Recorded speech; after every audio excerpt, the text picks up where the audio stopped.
Um, Once they took down the camp, uh, I just didn't want to cook anymore.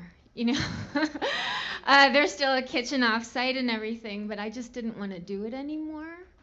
Um, so I started going to a lot of work groups, and I went to the Occupy Homes yesterday in Brooklyn. Occupy worked with a bunch of community groups, yes, they worked with groups from East New York, because East New York has the greatest amount of foreclosures. They have 5 times the amount of foreclosures than New York State has. So it's like the bankers have they gutted it. I mean, they've just gutted the place. And I mean, seriously, every other house is vacant. So OWS and these community groups, what they did was they would pick a family, and then they would pick a foreclosed home, and it wasn't their home, but one that had stood empty for 3 years, and they went in with a crew of carpenters and with a cleaning group, and they went in with the family and they occupied it. So they had them occupy the house, and there was probably like 600 people there, and they had signs and they had banners, and they had a brass band.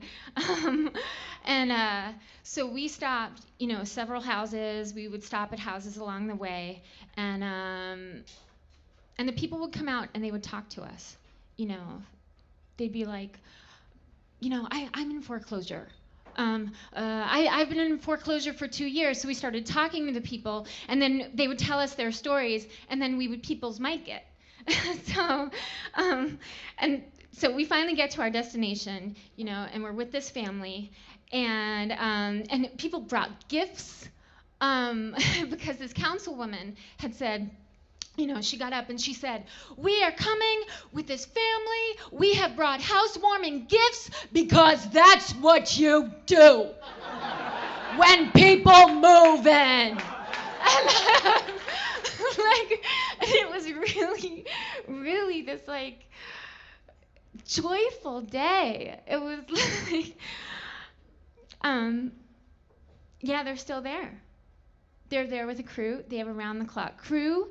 And they have a crew of people. It's the clergy and people from the community, and they're staying with them. They're staying around the clock so that the police don't come in, because it's like I mean, I'll tell you, I've been to a bunch of these, okay, and I've seen arrests, I've seen police brutality, and the cops, they aren't touching this one.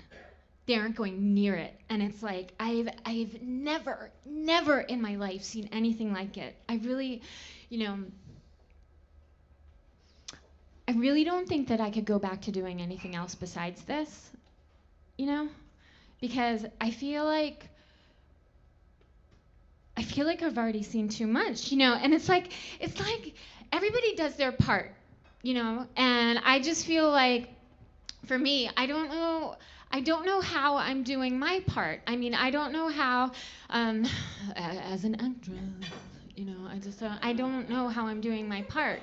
And so my union, okay, I belong to 3 unions, and they are horrible. They are all horrible. They are equally horrible, because it's like they depend too much on the powers that be, and it's like in this country, we just the Koch brothers, okay, they give money to the ballet and to the Met, and the Koch brothers and Bloomberg, they're the big contributors to Lincoln Center, which was one of the reasons that we weren't allowed in there at Lincoln Center.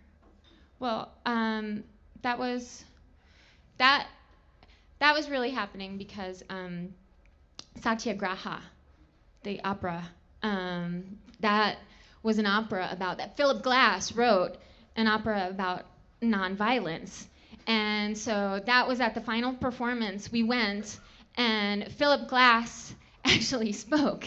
And he did people's mic. So it was quite beautiful. He started out by saying, where what is it? He said, when righteousness is ignored, evil can prevail. Evil can prevail. And he's, and you know how kind of repetitive his music is? I mean, it's gorgeous, but it's like repetitive. That's so he did that. He did that 3 times, and it was so Philip Glass. It was like, but we waited. So we waited until the opera came out, and then we took off our shoes, and we lined them up. We lined them up on the barricade. Okay, and it was 35 degrees out. Okay, so we take off our shoes and we line them up on the barricade because that's what they do in the opera. Gandhi and all of the resistors, all of the people that were resisting British rule, what they did was they take off their shoes and they put them at the edge of the stage. And that's to symbolize, groundedness, humility, it's connection with the earth, and so that's what we did. We did the same thing. So the doors open. All of these people come out of the opera, and they're coming across, and and the cops were there, and they're looking at us, and they're like, what is going on?